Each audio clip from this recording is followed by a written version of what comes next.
Alia, seorang gadis desa yang penyendiri, tak pernah menyangka hidupnya akan berubah setelah menemukan sebuah cermin tua di hutan larangan. Cermin itu menjadi gerbang antara dunia manusia dan dunia jin. Di balik bayangannya, ia bertemu Rayyan, makhluk dari alam lain, tampan, penuh rahasia, dan terikat sumpah kuno untuk tidak mencintai manusia. Namun, takdir berkata lain. Ketika cinta tumbuh di antara keduanya, dunia mulai retak dan keduanya harus memilih bertahan demi cinta atau berkorban demi menjaga keseimbangan dua dunia. Suatu angin sore menyapu pepohonan di desa Karangjati, desa yang dikelilingi hutan lebat dan mitos-mitos tua yang diwariskan turun-temurun. Alia berjalan menyusuri jalan setapak di ujung desa, menuju tempat yang dilarang hutan larangan. Tempat orang-orang desa enggan mendekat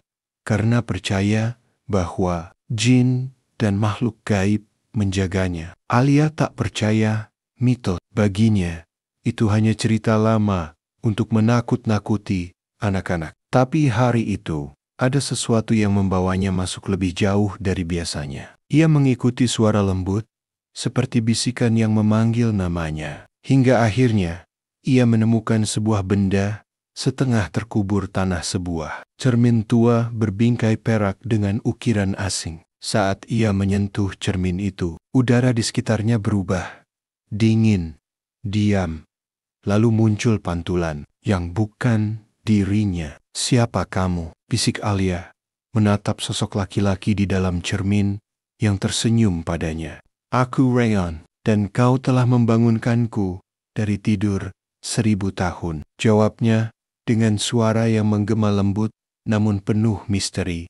Alia berdiri terpaku di hadapan cermin tua yang kini tampak hidup. Bayangan sosok bernama Rayyan bergerak bukan mengikuti dirinya, melainkan menyapanya seperti dari dimensi lain. Jantung Alia berdetak tak karuan.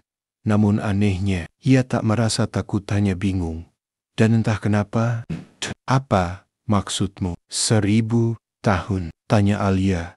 Suaranya bergetar. Rayyan menatapnya dengan mata yang berkilau bagai malam bertabur bintang. "Cermin ini adalah segel, dan aku, Rayyan, dari bangsa Alruh, telah dikurung oleh perjanjian tua agar tak menyentuh dunia manusia.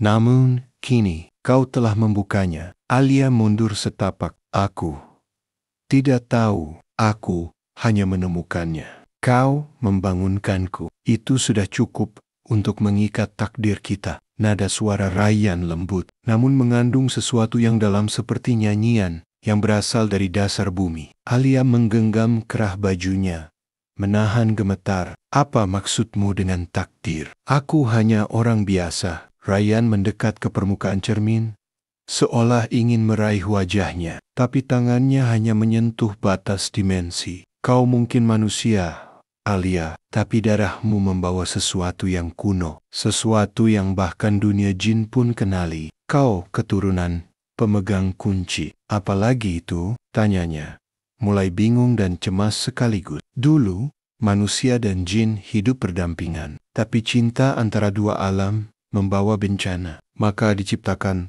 segel dan perjanjian. Jin dilarang mencintai manusia, dan manusia dilarang membuka gerbang. Rayyan menunduk, lalu kembali menatap Alia. "Namun kita melanggar itu. Aku mulai merasakannya saat kau pertama kali menatapku." Alia menelan ludah. "Ini Hela, aku harus pergi." Namun saat ia membalikkan badan, hutan di sekitarnya berubah. Langit gelap, angin berputar, dan suara-suara gaib berbisik di telinganya. Rayyan berseru dari dalam cermin, "Jangan tinggalkan aku sekarang. Hutan ini tak akan membiarkanmu pergi begitu saja." Dan saat itu, Alia sadar, ia telah melangkah ke wilayah yang bukan lagi milik manusia sepenuhnya.